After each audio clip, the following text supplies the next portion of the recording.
E aí pessoal, tudo bem com você? Hoje eu estou num cenário um pouco diferente, época de pandemia, todo mundo usando a casa, meu filho usando o estúdio, e eu vou alguns dias por aqui do quarto mesmo. Espero que o áudio esteja bom aí para você, sabe que não é muita tecnologia aqui na nossa gravação, né? Mas vamos que vamos nos diálogos com Jesus. Eu chego agora em João, capítulo 8, eu quero ler os versos 37 em diante. No último dia, o grande dia da festa, levantou-se Jesus e exclamou: Se alguém tem sede, venha a mim e beba. Quem crer em mim, como diz a Escritura, do seu interior fluirão rios de água viva. Ele cita Ezequiel 47:1, Zacarias 14:8. Isso ele disse com respeito ao Espírito que haviam de receber e que nele crescem, pois o Espírito até aquele momento não fora dado, porque Jesus não havia sido ainda glorificado. Então os que dentre o povo tinham ouvido estas palavras diziam: Este é verdadeiramente profeta. Outros diziam: Ele é o Cristo. Outros, porém, perguntavam: Porventura o Cristo virá da Galileia? Não diz a Escritura que o Cristo vem da descendência de Davi e da aldeia de Belém? De onde era Davi? Assim houve uma dissensão entre o povo por causa dele. Alguns dentre eles queriam prendê-lo, mas ninguém lhe pôs as mãos. Jesus conversando com a galera em torno, eram os seus discípulos, tinham religiosos, pessoas do povo. Ele diz: Eu sou a fonte da água da vida, quem crê em mim vai viver, e dentro de si vai brotar uma fonte que vai jorrar para sempre.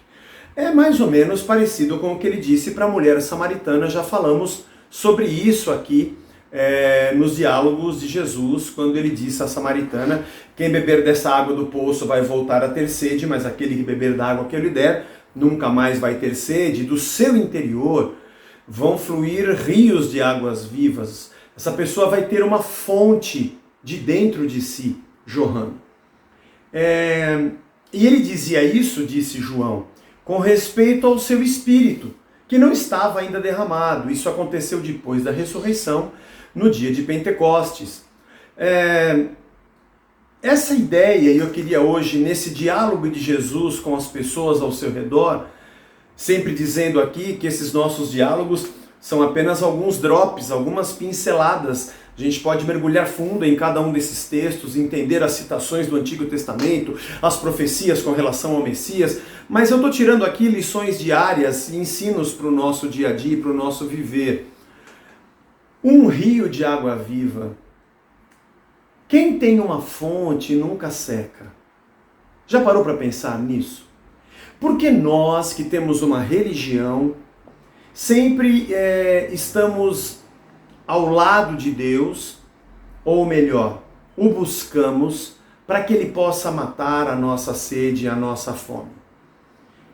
Porque sempre nós estamos diante dele. E veja, nossa vida, a problemática da nossa vida nos dias de hoje, nas cidades onde vivemos, eu estou gravando esses programas no meio da pandemia, eu estou agora no início de março de 2021, aliás, ontem foi o recorde de mortes aqui em São Paulo nas últimas 24 horas, é óbvio que nós nos aproximamos de Deus e fazemos a nossa petição. É claro que chegamos até Ele com ações de graças, mas também com o nosso desejo, com o nosso socorro, pedido de socorro, com nossas angústias, com nossos anseios, nós chegamos diante dele. E Ele é bom, maravilhoso, galardoador de quem o busca. Esse não é o problema. Eu não estou dizendo que nos aproximamos de Deus ou nos aproximarmos de Deus com um pedido seja algo fundamentalmente errado. Claro que não.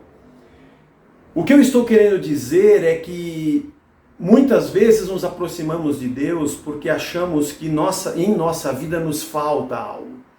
Obviamente que podemos ficar sem dinheiro, podemos ficar sem amigos ou podemos ficar sem trabalho, mas nós temos uma fonte dentro de nós. Eu digo isso a você porque eu também me debato com esse mesmo dilema.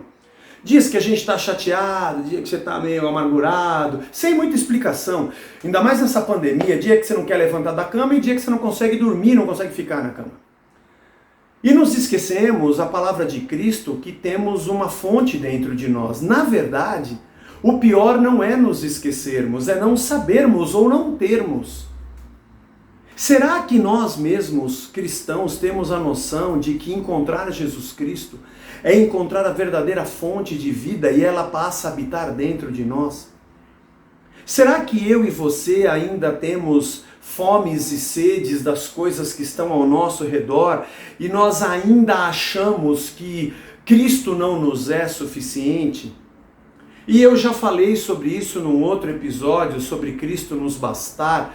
Ele dizer de novo e repetir outra vez, e João agora no capítulo 8, voltar a repetir aos seus discípulos que ele é uma fonte que habita dentro de cada um de nós e que nós devemos olhar para isso. Nós geralmente olhamos para fora. Aliás, gostamos das coisas por fora. Gostamos de viver de aparências, gostamos de olhar para as pessoas e para a sua aparência. Nos preocupamos muito como estão nos enxergando e muito pouco com o conteúdo e com os princípios que carregamos. O Evangelho diz respeito a uma transformação do ser, a uma revolução na nossa maneira de sermos humanos, ou de sermos seres humanos. O Evangelho diz respeito à transformação da nossa mente, do nosso coração.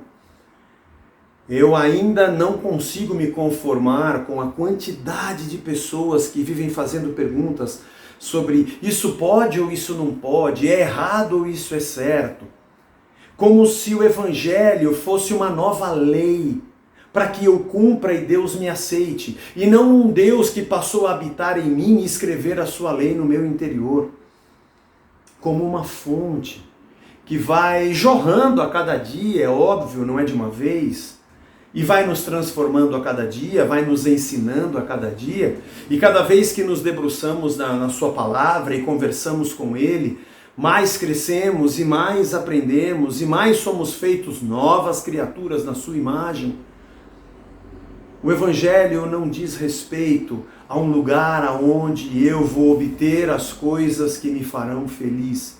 E eu não sei quantas vezes eu vou repetir isso até o fim da minha vida, mas o Evangelho é o lugar onde eu descubro que eu nunca serei feliz nesse chão, a não ser com uma fonte que jorra dentro de mim, com um reino que envolve todo o meu ser e com uma lógica que mudou a maneira que eu enxergo a vida. Nunca haverá plena satisfação e felicidade no mundo decaído do pecado e o mundo dos fins, mas na fonte que jorra dentro de nós. Este episódio ele é meio introdutório de uma série de conversas que Jesus tem. Ainda que em si próprio este episódio não encerre um ensinamento diferente do que eu já vinha falando, mas relembrar estas verdades são importantes para aquilo que eu vou dizer amanhã, depois de amanhã, depois e depois de amanhã, e pelo menos por uns 20 episódios. Valeu, galera! Até o próximo Diálogos com Jesus.